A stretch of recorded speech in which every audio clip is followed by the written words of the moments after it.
Good morning, my dear students. So, students, this is your second chapter, polynomials, and student, this is that chapter which is gonna help you throughout the life until you study, till you continue your studies. ठीक है? The point is कि this chapter gives you the basic understanding of what polynomial is, and trust me, students, if you know the basics, if you know the basic terms of the chapter polynomial, if you know what is degree and what is order, you will definitely be able to create a base to crack any entrance exam and to get the maximum marks in your board exams. Clear? So be prepared, because I am going to ask you in the exam, in your test or in your unit test or in your half-yearly exam, the basic things, and based on those basic things I will twist the questions, and those twisted questions will not be from this book NCERT. Okay, so you all will be guessing, okay sir, perhaps it may be from RD Sharma or RS Agrawal or something else. No students, एक बात ध्यान रखना, आज सुन लो और हमेशा याद रखना जब तक मेरे से पढ़ रहे हो, क्वेश्चंस, कुछ क्वेश्चंस ऐसे ज़रूर आएंगे आपके एग्ज़ाम में जो मैं खुद बना के दूंगा, और जब मैं क्वेश्चन खुद से प्रिपेयर करता हूं तो वो सबसे टफ क्वेश्चन होता है, ठीक है ना? तो ये प्रिपेयर रखना अपने माइंड में. So from the very first class of this chapter, आज इस चैप्टर की पहली क्लास है, आज से ही बड़े सिंसियर तरीके से पढ़ो पॉलिनोमियल्स. ठीक है, अब पॉलिनोमियल्स का इंट्रोडक्शन थोड़ा देखो क्या होता है, बिकॉज अब आई डोंट नो कि अब इससे पहले कैसे पढ़े हो कैसे नहीं पढ़े हो प्रीवियस क्लासेस में, but when ever I start teaching from NCERT I give you the brief introduction of the chapter, and अगर चैप्टर इतना इंपॉर्टेंट है तो इंट्रोडक्शन थोड़ा डिटेल में भी जा सकता है. Clear students? So here the introduction says कि if you have studied algebraic expressions, their additions, subtractions, multiplications, divisions in earlier classes, you also have studied how to factorize some algebraic expression. You may recall the algebraic identities. यानी ये सारी चीज़ें हैं जो आपने previous classes में पढ़ा है कि algebraic expression क्या होते हैं, उनका एडिशन कैसे होता है, subtraction कैसे होता है, multiplication कैसे है, डिवीजन कैसे है, और आपने कुछ उनकी आइडेंटिटीज़ भी पढ़ी है जिसके बेसिस पे, आइडेंटिटीज़ मतलब ये हर फार्मूले के लिए करेक्ट है, हर वैल्यूज़ के लिए करेक्ट है. आइडेंटिटी का देखो मतलब यही होता है कि ये हर वैल्यू के लिए करेक्ट है, यानी इन वेरिएबल्स में अगर हम कुछ भी वैल्यू पुट करेंगे आपका जो आंसर होगा वो हमेशा सेम आएगा, मतलब करेक्ट होगा. ठीक है ना? चलो, सो क्या क्या आइडेंटिटीज़ हैं? Whole square of x plus y which is x square plus 2xy plus y square, और whole square of x minus y is x square minus 2xy plus y square. X square minus y square is x plus y and x minus y. ये सारी चीज़ आपने पहले से पढ़ रखी है. अच्छा, इनका यूज़ जो है फैक्टराइजेशन में भी होता है, जो कि आपने देखा ही था. ये वाली चीज़ तो आप बिल्कुल जानते हो कि फैक्टराइजेशन में इसका यूज़ होता है. जब हम लोग फैक्टराइज करते हैं तो फाइनली हम लोग इसी तरीके से लिखते हैं ना फैक्टराइज करने के बाद. क्लियर?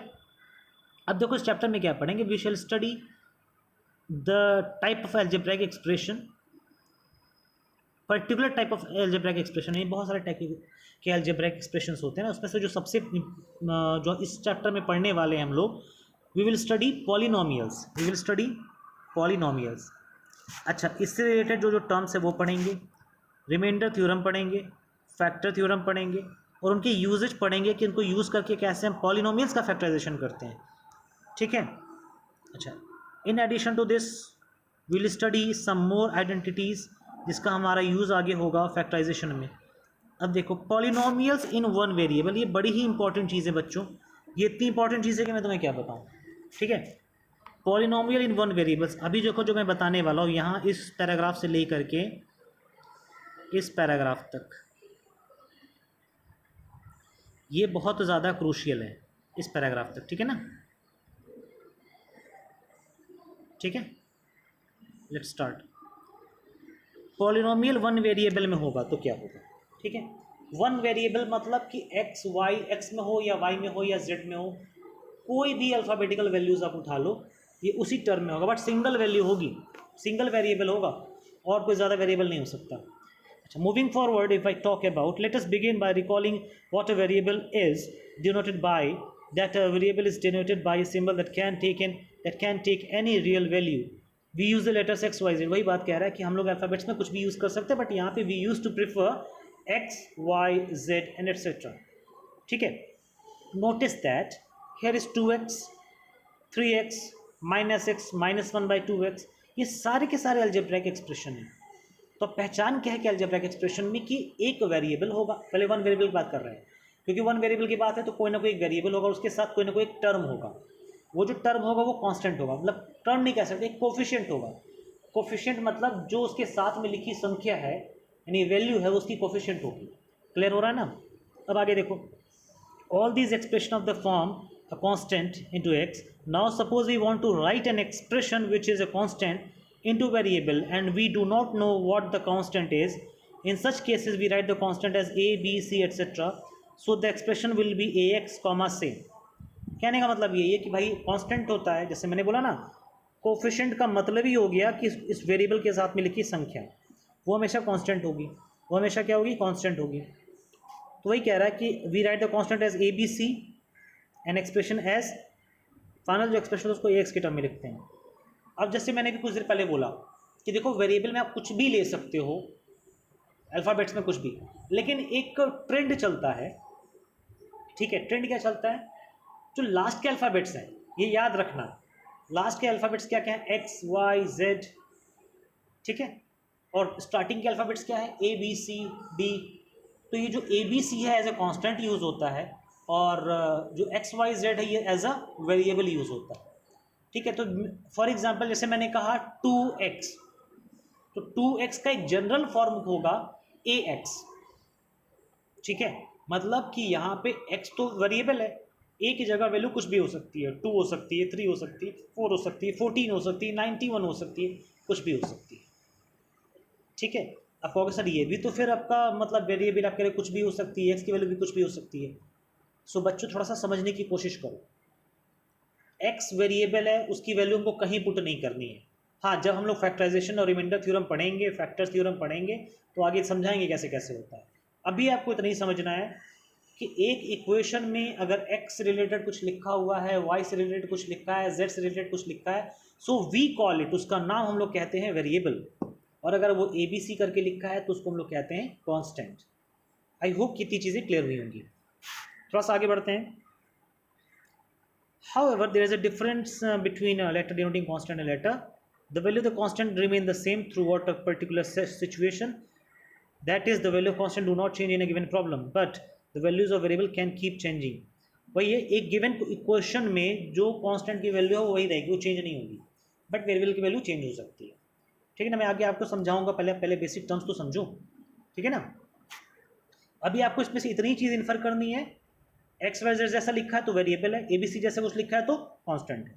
जैसे अगर ये ए एक्स लिखा हुआ है, अगर ये ए एक्स लिखा है तो आप इसको क्या कहोगे? सर ये पार्ट वेरिएबल है. ठीक, और ये जो अंडरलाइन किया मैंने ए, ये क्या है? कांस्टेंट है. ठीक है ना. चलो अब देखो, एक बड़ी इंटरेस्टिंग चीज़ आ रही है. कह रहा है कि मान लो एक स्क्वायर है जिसकी साइड क्या है? 3 3 3 3. स्क्वायर तो सारे साइड्स बराबर होंगे. तो अगर मैं आपसे पूछूं इसका पेरीमीटर क्या है, what is its perimeter, so you will say that its perimeter is sum of all the sides, and sum of all the sides is 3 + 3 + 3 + 3, which in turns become 12 units. तो इसका तरीका क्या है कि या तो आप सबको ऐसे ऐसे करके जोड़ो, 3 + 3 + 3 + 3, या फिर आपको मालूम है कि सबकी वैल्यू सेम है तो आप 4 × 3 कर दो, क्योंकि 4 साइड्स हैं. आइडियली जो फार्मूला होता है वो होता है 4a. वो बात की बात है, फार्मूला तो ट्राई भी करना है वैसे. तो 4 × 3 हमने किया और इसके आंसर क्या आ गया? 12 यूनिट्स. ठीक है.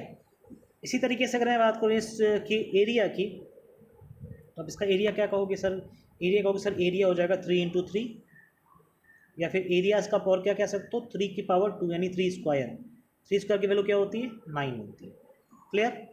अब देखो, ये पता चला कि this is actually the area of a square, उस side is 3, area and perimeter of square उस साइड इज 3. तो अब साइड अगर 4 हो गई किसी की 5 हो गई, किसी की 6 हो गई, so can we provide any general form? The question is can we provide any general equation, any general term so that we can say कि नहीं this formula or this will be followed everywhere? Can we say this? So कहोगे yes sir, definitely we can say this. If we take, अब देखो, let's take this through this example, that here is a square of side x. Here is a square of side x. So here in this case, you find that each side of the square is x, is of length x. Now, when you suppose to write your value, so मैंने कहा ना x है, x तो variable है, right? अब हम अगर बात करें कि इस स्क्वायर का एरिया क्या हो, तो आप कहोगे सर एरिया इसका होगा, जैसे 3 के केस में 3 इंटू 3 था, यानी जो भी साइड था, whatever the side was, उस साइड का हमने क्या किया था, स्क्वायर किया था. And here the side is x, so हमने साइड का स्क्वायर एक्स का स्क्वायर कर दिया. Similarly if we have x x x x edge square, so इसका पेरीमीटर क्या होगा, again we can write it 4x. So student, चाहिए 4x क्या लो, चाहिए एक्स स्क्वायर के लो, ये बोथ आर पॉलिनोमियल. अब आप पहचानो कि ये पॉलिनोमियल है कि नहीं. ओके यस सर, बिल्कुल पॉलिनोमियल है. How, why and how is it polynomial? Because it has a variable and it has a constant. So ये जो इनसर्कल वाला पार्ट है 4x, here you can see a variable and a constant both. But tell me one thing, that here in case of x square can you find both variable and constant? So it will be a bit difficult for you to identify where that whether here is a variable or not, where there is a constant or not, because you can see a variable straightforward which is x square, which is x, but you cannot see a constant over here. Can you see it? I believe that you cannot see it, but there is a hidden constant. There is a hidden constant named 1. If we want to write 1, so there is no need to write it before x or any variable. It is by default takes a value of 1. Clear? So there is a constant which is hidden. You can write it 1x, there is no issue. Clear? So both of them are polynomials. Similarly, if I extend the set of polynomials and the group of polynomials, so you will see further familiar examples such as x square plus 2x. Again, it's a polynomial. Why? Because it has got constant and variable. कोई दिक्कत तो नहीं इसमें, ठीक? तो अभी जो मैंने बताया आपको पॉलिनोमियल का, that is a basic of, नहीं सॉरी थोड़ा सा मिस्टेक हो रहा है students. These are actually algebraic expressions. ठीक है ना? पॉलिनोमियल की बात अभी नहीं हो रही. पॉलिनोमियल तो थोड़ा सा डिफरेंट हो जाएगा. पॉलिनोमियल भी कि when there is some kind of whole numbers and all, will discuss it further. But अभी हम लोग बात कर रहे हैं एक्सप्रेशन की. ये भी क्या है कि अलजेब्राइक एक्सप्रेशन है. Clear? note that all the algebraic expression we have considered so far only whole numbers are exponents of the variable. But एक चीज़ अब समझने वाली है कि चाहे एक्स स्क्वायर प्लस 2x ले लो, चाहे आपका x cube minus x square ले लो, चाहे 4x प्लस 7 ले लो, या कंप्लीट एज अ कंप्लीट ले लो ना, x square x cube minus x square plus 4x plus 7. इन सारे के सारे अलजेब्राइक एक्सप्रेशन में एक कॉमन चीज़ है कि इनका एक्सपोनेंट होल नंबर है. यानी जो भी टर्म्स हैं सबका पावर में जो दिया हुआ है नंबर, वो एक होल नंबर दिया हुआ है. ठीक है? अब समझो थोड़ा सा. Expression of this form are called polynomials in one variable. यानी कि जिस अलजेब्रिक एक्सप्रेशन में प्रत्येक टर्म का जो पावर है, अगर वो होल नंबर में है. बेसिकली ये वेरिएबल्स की बात हो रही है, ठीक है ना? जो वेरिएबल के पावर होंगे अगर वो होल नंबर में है, तो फिर हमारा गिवन एक्सप्रेशन कहलाएगा पॉलिनोमियल इन वन वेरिएबल. कुछ एग्जांपल्स देखो इसके. X cube minus x square plus 4x plus 7. इसमें देखो टर्म कितने हैं स्टूडेंट्स. पहले टर्म देखो, समझो पहले टर्म क्या होता है. पहले ये चीज़ें समझ लो थोड़ा सा. ये टर्म समझ लो, ये कोफिशिएंट समझ लो, और ये जीरो पॉलिनोमियल समझ लो. ये तीन कंसेप्ट समझ लो पहले, ठीक है? तो in polynomial x square plus 2x, the expression x square and 2x are called the terms. इसमें जो पॉलिनोमियल लिखा है एक्स स्क्वायर प्लस 2x, देखो मैंने इसको कहा था कुछ देर पहले एक्सप्रेशन. तो मैंने ये नहीं कहा कि वो पॉलिनोमियल नहीं है. मैंने बस ये कहा पहले एक्सप्रेशन को समझो कि एक्सप्रेशन क्या होता है. What is algebraic expression. But उसी का मॉडिफाइड वर्जन पॉलिनोमियल होता है, ठीक है, नॉट मॉडिफाइड बट उसी का स्पेसिफिक वर्जन पॉलिनोमियल होता है। क्योंकि देखो अलजेब्राइक एक्सप्रेशन का एक सीधा मतलब क्या है, अलजेब्रा से रिलेटेड, और अगर अलजेब्रा है तो वेरिएबल तो होगा, एक्स भी होगा और कांस्टेंट भी होगा। लेकिन अगर पॉलिनोमियल बनाना है उसे, तो जो एक्सपोनेंट्स हो गए उनकी पावर, मतलब जो भी टर्म्स हो गए उनकी पावर होल नंबर होनी चाहिए, तो ही वो क्या कहलाएगा, पॉलिनोमियल कहलाएगा। अच्छा, अब मैं तुमको तो कुछ चीज़ें और बता रहा हूँ कि टर्म्स, अब ये जो पॉलिनोमियल है इसमें कितने टर्म्स हैं, तो आप कहोगे कि सर टर्म्स 2 है। कौन कौन सी टर्म है, x square and plus 2x, दो टर्म है, एक्स स्क्वायर एंड 2x, दो टर्म है। अगर ये -2x लिखा होता तो -2x को एज ए टर्म लेते। बेसिकली टर्म बनता है एक वेरिएबल एक कांस्टेंट से, या फिर वेरिएबल के किसी पावर से, क्लियर, या केवल कांस्टेंट है तो भी टर्म ही कहलाएगा, उसको कुछ और नहीं कहेंगे, ठीक है ना। चलो, तो ये बात समझ में आ रही है। जैसे अब अगला जो एग्जाम्पल आ रहा है वो 3x square plus 5 plus 7। So है in this case we have got 3 terms and these terms are 3y square and 5y and 7. You have got 3 terms. Can you write the terms of the polynomial? Now the question is, can you write the terms of the polynomial minus x cube plus 4x square plus 7x minus 2? क्या आप इसके terms को लिख सकते हो? Of course बच्चों आप लिख सकते हो। क्या क्या होगा, minus x cube plus 4x square plus 7x and -2। आपको 4 टर्म्स अच्छे से मिल गया, कहीं कोई दिक्कत नहीं हुई। दिक्कत हुई नहीं हुई ना, आगे देखो। Each term of the polynomial has a coefficient, polynomial के हर टर्म में, एक पॉलिनोमियल के हर टर्म में, हर टर्म का जो है क्या कहलाएगा, एक न एक कोफिशिएंट होगा। पॉलिनोमियल का हर टर्म का एक कोफिशिएंट होगा। जैसे मैंने कह रहा था कि एक होगा, अगर 1 है तो वो हिडन है, नहीं लिखेंगे। 2 होगा, 3 होगा, 4 होगा, रूट में होगा, एवरीथिंग इज एक्सेप्टेड, कहीं कोई दिक्कत नहीं, ठीक है, क्लियर हो रहा है ना। Next is just a minute. अगर मैं बात करूं कि कोफिशिएंट ऑफ एक्स क्यूब के साथ क्या लिखा हुआ है, -1, ठीक है। कोफिशिएंट ऑफ एक्स स्क्वायर क्या लिखा हुआ है, 4। कोफिशिएंट ऑफ एक्स क्या है, +7 एंड -2, ये सारे टर्म हैं। अच्छा, -2 किसका कोफिशिएंट है बच्चों, ये तो बड़ा बड़ा लिखा हुआ है, x की पावर 0 क्या होता है, 1। तो ये जो इक्वेशन आपके सामने लिखा हुआ है, -x³ plus 4x square plus 7x -2 x की पावर 0, क्या ऐसे नहीं लिख सकते, बोलो। तो 0 अच्छे से बना दो, क्या इसको ऐसे नहीं लिख सकते हैं, लिख सकते हैं। तो बेसिकली जो -2 किसका कोफिशिएंट हो गया, x की पावर 0 का, ठीक है। Do you know the coefficient of x in x square minus x plus 7? Yes, it is -1। मालूम है ना कि क्या है कोफिशिएंट माइनस एक्स का, -1 है। अच्छा, 2 इज ऑल्सो पॉलिनोमियल, इनफैक्ट 2 भी एक पॉलिनोमियल है। कैसे, in fact 2 -5 and 7 etcetera examples of constant polynomials, इनको क्या कहते हैं, ये कॉन्स्टेंट पॉलिनोमियल है। ये क्या है, कॉन्स्टेंट पॉलिनोमियल, यानी वेरिएबल इनकी वैल्यू चेंज नहीं होती, ये जैसे वैसे रहेंगे, ठीक है।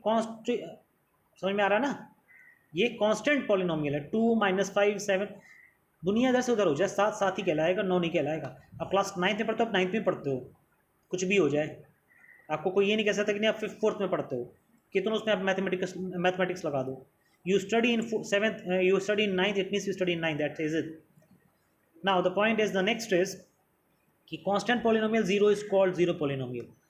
अब तो मैंने दिखा दिया कि 2 है, 5 है, 7 है, फलाना जो भी सारी चीज़ें हैं, बट अगर 0 है तो उसको क्या कहेंगे, तो ये भी तो कांस्टेंट पॉलिनोमियल ही है, बट इसका एक स्पेसिफिक नाम है। इसका क्या स्पेसिफिक नाम है, इसका एक स्पेसिफिक नाम है 0 पॉलिनोमियल, ठीक है ना।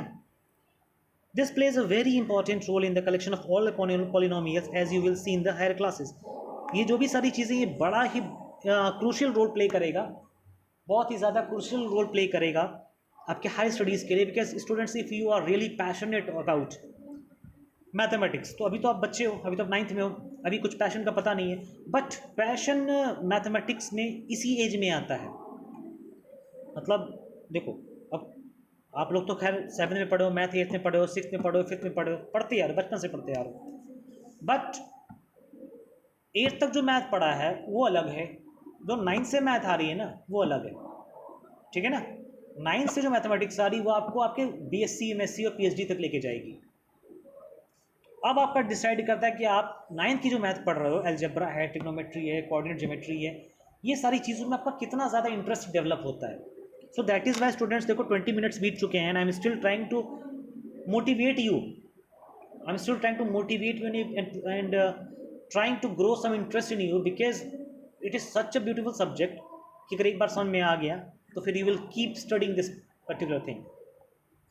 वेल, मूविंग फॉरवर्ड, तो देखो अब हम लोग आगे बढ़ते हैं। ये हम लोग एक और अलजेब्रा के एक्सप्रेशन के बारे में हम लोग रिसर्च करने जा रहे हैं, ठीक है।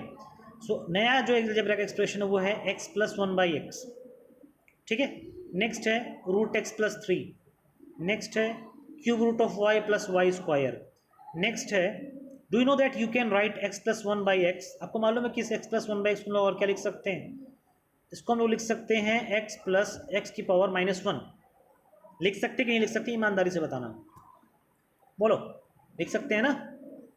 अच्छा, यहाँ पे जो एक्सपोनेंट है सेकेंड टर्म का, यानी कि इसकी बात हो रही है, ये -1 एक्सपोनेंट दे रहा है, ठीक है। अच्छा बताओ, क्या ये एक होल नंबर है? बोलो, होल नंबर है? नहीं है, होल नंबर तो नहीं है। अगर होल नंबर नहीं है तो ये एक पॉलिनोमियल भी नहीं है। This algebraic expression is not a polynomial. Clear हो रहा है ना? क्योंकि मैंने बताया था कि अलजेब्राइक एक्सप्रेशन के जितने भी टर्म्स हैं उनकी पावर में अगर होल नंबर नहीं है, होल नंबर है तभी वो पॉलिनोमियल है, नहीं तो नहीं होंगे, ठीक। एक और एग्जांपल लेते हैं, रूट एक्स प्लस 3।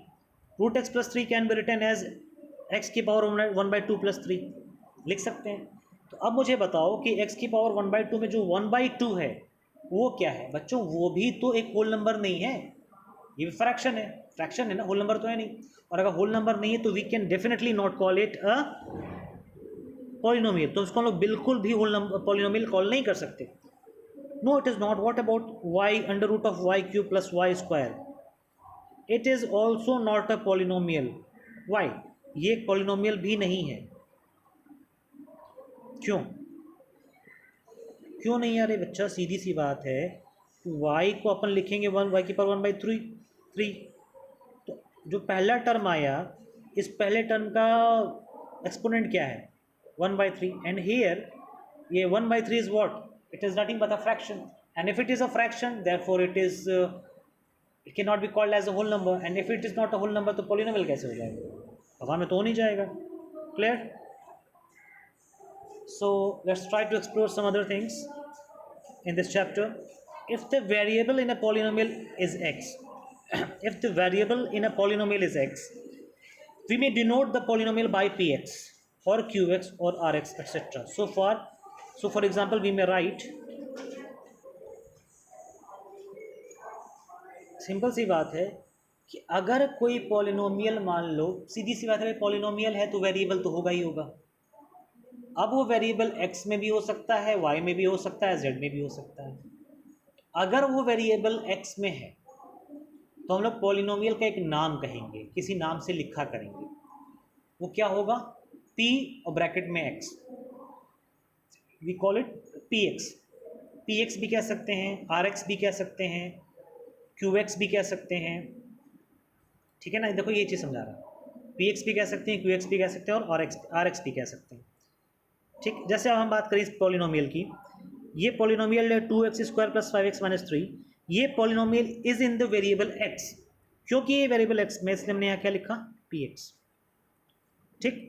ये जो पॉलिनोमियल x क्यूब -1, ये वेरिएबल y, ये भी वेरिएबल x में है, और अगर ये वेरिएबल x में है सो दैट इज वाई हमने यहाँ पे क्या लिखा? qx।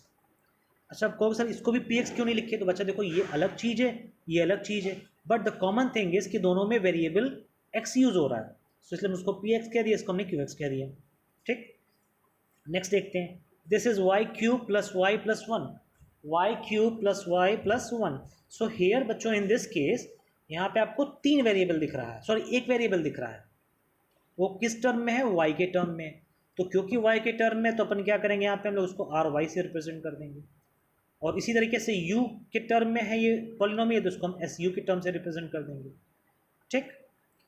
A polynomial can have any finite number of terms. Polynomial में कितने भी टर्म हो सकते हैं, बट काउंटिंग के, काउंटिंग के मतलब उसको आप गिन सको, फाइनाइट नंबर हो, मेंशन हो कि कितने नंबर्स हैं। आप 1199 टर्म्स दे दो, आप 10,99 टर्म्स दे दो, बट उसका 10 लाख एक एंडिंग पॉइंट होना चाहिए, ठीक है ना, एक एंडिंग पॉइंट होना चाहिए। जैसे अगर मैं बात करूं कि set of natural numbers 1 2 3 4 dot dot dot dot dot, ये डॉट डॉट डॉट बता देता है कि ये चला जा रहा है, it is going till infinite. So यहाँ पे इनफाइनाइट नहीं चाहिए हमको, यहाँ पे हमको को क्या चाहिए, finite set, finite number of terms चाहिए, ठीक है। तो फॉर इंस्टेंस अगर हम एग्जांपल में देखें तो एक इक्वेशन है x की पावर 50, इक्वेशन एक एल्जेब्रिक एक्सप्रेशन है, x की power 50 x to the power 150 plus x to the power 149 plus dot dot dot, और ये पहुंचा कहाँ तक है, x square plus x plus 1 तक। तो ये भी एक पॉलिनोमियल है, बट कितने टर्म्स होंगे, आप सोचो सोचो ज़रा कितने टर्म्स होंगे। ये x की पावर 150 से स्टार्ट हुआ है, फिर देखो डिक्रीज होना स्टार्ट हुआ और कहाँ तक गया है, x की पावर 1 तक गया, फिर एक एक्स्ट्रा 1 पड़ा हुआ है। तो so here if you start counting the number of terms you will see कि 151 टर्म्स है यहाँ पे, ठीक है ना, क्योंकि भाई x की पावर 150 से लेकर के x की पावर 1 तक तो हो ही गया 150 टर्म, और एक और टर्म हो गया आपका ये number 1। So here we have got 151 terms, यहाँ पे हमने 151 टर्म्स रखे हैं। Consider the polynomials 2x 2 5x क्यूब minus 5x square y and u to the power 4. Do you see that each of these polynomials has only one term? क्या आपने ये observe किया कि सारे के सारे पॉलिनोमियल में केवल एक ही टर्म है? किया ही होगा। जब किसी पॉलिनोमियल में सिंगल टर्म होगा उसको हम लोग क्या कहेंगे, मोनोमियल्स। Mono means one. अच्छा, अब नेक्स्ट देखो कुछ और पॉलिनोमियल्स को let's try to observe. P x equal to x plus 1, q x equal to x square minus 1, और y is equal to y to the power 9 plus 1, and t u is equal to u to the power 15 minus u square. So here if I ask that how many terms are there in each of these polynomial has got two terms, only two terms. So polynomials having only two terms are called binomials. So yeah, this point is to be noted, my dear students, that any polynomial that has got two terms is called binomial, and any polynomial that has got one term is called monomial. Clear? I hope that you are able to understand my words. अच्छा, किसी में अगर 3 हो गया तो क्या हो जाएगा, कुछ नहीं होगा, 3 हो गया तो ट्राइनोमियल हो जाएगा, और क्या होगा, तो दुखी होने वाली बात तो है नहीं इसमें। देखो 3 टर्म्स हैं, ट्राइनोमियल्स हो जाएगा, ठीक है। ये ट्राइनोमियल का एग्जाम्पल है, ये आपका ट्राइनोमियल का एग्जाम्पल है, ये भी ट्राइनोमियल है, ये भी ट्राइनोमियल है। लेकिन बच्चों एक चीज़ ध्यान देना, क्या इसको मैं आपको थोड़ा कन्फ्यूज़ करने वाला हूँ, be ready to get confused. इस चीज़ को, ये जो इक्वेशन हमारे पास पड़ा हुआ है, हमको अच्छे से इसको सर्कल करने दें। क्या इसको हम लोग ऐसे नहीं लिख सकते, 2 की power 1/2 plus x minus x square, लिख सकते कि नहीं लिख सकते? तो ऐसे लिख सकते हैं। अब ये बताओ, इसमें एक टर्म है 2 जिसकी पावर है 1/2, एक्सपोनेंट है 1/2, तो होल नंबर होना चाहिए ना ये तो, और अगर होल नंबर नहीं है तो फिर ये पॉलिनोमियल नहीं है, और अगर ये पॉलिनोमियल नहीं तो ये ट्राइनोमियल कैसे हो सकता है? नहीं हो सकता ना। सो स्टूडेंट्स, थोड़ा सा वीडियो को रिवाइंड करना, थोड़ा सा बैक जाना और देखना कि क्या था पॉलिनोमियल का डेफिनेशन। पॉलिनोमियल्स के डेफिनेशन में हर टर्म की बात तो हो ही रही है, मानते हैं, लेकिन कांस्टेंट टर्म को छोड़ते हुए, कांस्टेंट पार्ट को नहीं। वेरिएबल की पावर कभी भी, वेरिएबल की पावर कभी भी रूट में या मतलब होल नंबर के अलावा कुछ और नहीं हो सकती। अगर पाई गई कुछ और तो वो कहानी वहीं ख़त्म हो जाएगी, वो स्टोरी वहीं right there, that will be finished right there. It will never be a polynomial और अ ट्राइनोमियल और अ बाइनोमियल और एनीथिंग एल्स, ठीक। अब देखो जो आ रहा है वो पूरे के पूरे सार आ रहा है इस चैप्टर का, सार मतलब summary. Now look at the polynomial px equal to 3x to the power 7 minus 4x to the power 6 plus x plus 9. What is the term with the highest power F x. मैंने पूछा कि वो term बताओ जिसमें x की सबसे अधिक power है। आप कहोगे sir 3x to the power 7। क्या इसमें x की सबसे अधिक पावर है? आप कहोगे यस बिल्कुल है। The exponent of x in this form is 7। यहाँ पे x की पावर क्या है? 7। अधिक पावर किसका टर्म का है? 3x to the power 7। और उसकी पावर है कितनी एग्जैक्टली में? वो 7 है। अच्छा, इसी तरीके से अगर हम एक और पॉलिनोमियल क्यू वाई की बात करें, क्यू वाई क्यों कहें? क्योंकि ये वाई वेरिएबल में पॉलिनोमियल, इसलिए इसको क्यू वाई कह दिया गया। 5y to the power 6 minus 4y square minus 6। तो the term with the highest power of y is 5y to the power 6। इसमें हाईएस्ट पावर किस टर्म में है? आपको सर हाईएस्ट पावर तो इसी में है, टर्म ये जो लिखा हुआ 5y टू द पावर 6 में। तो यहाँ पे y का एक्सपोनेंट क्या है? 6 है। ठीक है। अब एक चीज़ सवाल बच्चों के मन में आ रहा होगा, सर यहाँ पे आपने इसको लिया px, यहाँ लिया qy, क्या इसको हम py नहीं ले सकते? तो बिल्कुल बच्चों, आप बिल्कुल py ले सकते हो, कहीं कोई हर्ज नहीं है, कहीं कोई हर्ज नहीं है। ठीक है ना। आगे देखो, we call the highest power of the variable in a polynomial as the degree of the polynomial. जो भी हाईएस्ट पावर होगी किसकी? वेरिएबल की, किसी भी पॉलिनोमियल में, उसको हम लोग डिग्री कहेंगे। किसी भी बस ऐसे समझो, पॉलिनोमियल में टर्म होगा, उस टर्म में वेरिएबल और कांस्टेंट होगा, उस कांस्टेंट में उस वेरिएबल में उस टर्म में जिस वेरिएबल की सबसे ज़्यादा पावर है उसको पिक करेंगे, और वही टर्म जो है, जो भी पावर होगी, 7 है, 5 है, 10 है, 15 है, 200 है, वही पावर क्या कहलाएगा? उसका डिग्री कहलाएगा। ठीक है।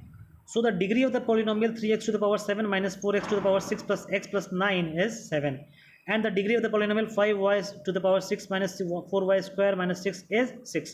So the degree of the degree of a non-zero constant polynomial is 0.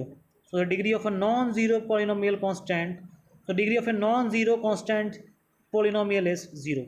क्या होगा इसका? डिग्री 0 होगा। ठीक है। अब देखो बच्चों क्या है इसमें। अब एग्जाम्पल्स हैं, ठीक है।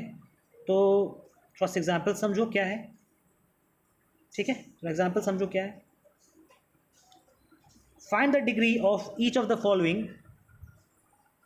अच्छा, एक चीज़ समझो, उसको पहले थोड़ा मैं डिटेल में समझा ही दूँ उस पार्ट को। कहता है degree of a non zero constant polynomial is 0। अगर नॉन जीरो कॉन्स्टेंट पॉलिनोमियल है तो उसका डिग्री क्या होगा? 0 होगा। समझो क्यों कह रहा हूँ। नॉन जीरो कॉन्स्टेंट पॉलिनोमियल क्या होता है? 6, एक कांस्टेंट नंबर, सीधी भाषा में एक कांस्टेंट नंबर। तो बच्चों ये जो 6 है, अगर इसको हमको किसी वेरिएबल के साथ लिखना है तो उसको क्या ऐसे नहीं लिख सकते? बोलो। तो अब यहाँ पे जो भी वेरिएबल है उसकी हाईएस्ट टर्म क्या है? 0। हाईएस्ट पावर क्या है? 0 है। हाईएस्ट पावर अगर 0 है तो बस हो गई बात, आ गया 0 हमारा। और हाईएस्ट पावर ही तो होता है ना डिग्री। अब देखो इस क्वेश्चन को, find the degree of each of the polynomials given below. इसका हाईएस्ट पावर बताओ क्या है? किस टर्म का है? x टू द पावर 5 है, तो आपका डिग्री क्या हो जाएगा? 5 हो जाएगा। इस वाले में हाईएस्ट पावर किसका है? y की पावर 8 है, तो डिग्री क्या हो जाएगा? 8 हो जाएगा। ठीक है। इसमें डिग्री क्या हो जाएगा? जस्ट मैंने बताया 2 को हम लोग लिख सकते हैं x की पावर 0। 2 को हम लोग क्या लिख सकते हैं? 2 को हम लोग लिख सकते हैं 2 टू द पावर x की पावर 0 को लिख सकते हैं 2। कहीं कोई इसमें हर्ज है? नहीं है। तो इसका डिग्री क्या आ जाएगा? x की पावर 0 हाईएस्ट पावर है तो 0 इज अ डिग्री। ठीक, समझ तो लिए इसको, तो मतलब अपना ये लाइन याद भी कर लेना कि अगर नॉन जीरो कांस्टेंट पॉलिनोमियल है तो उसकी डिग्री हमेशा क्या होगी? 0। ये बड़ी अच्छी चीज़ है, ये मैं कभी भी पूछ सकता हूँ आपसे, जब क्लासेस आया करो तभी मैं पूछ लूँगा बच्चों 2 क्या है? 2 इज़ अ पॉलिनोमियल और नॉट? तो आपको इस सवाल बताना पड़ेगा, इसका आंसर बताना कि yes sir 2 is a polynomial of course. ठीक है। ठीक,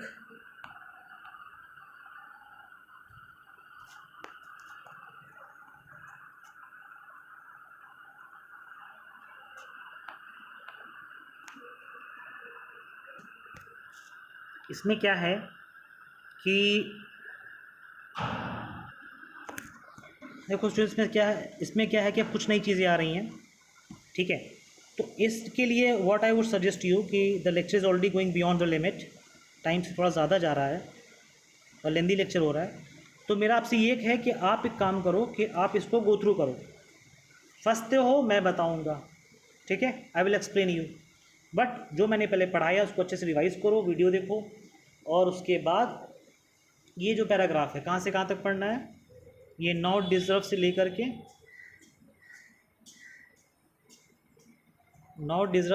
you have to read till कहाँ तक यस यहाँ तक पढ़ना है, ठीक है, क्लियर।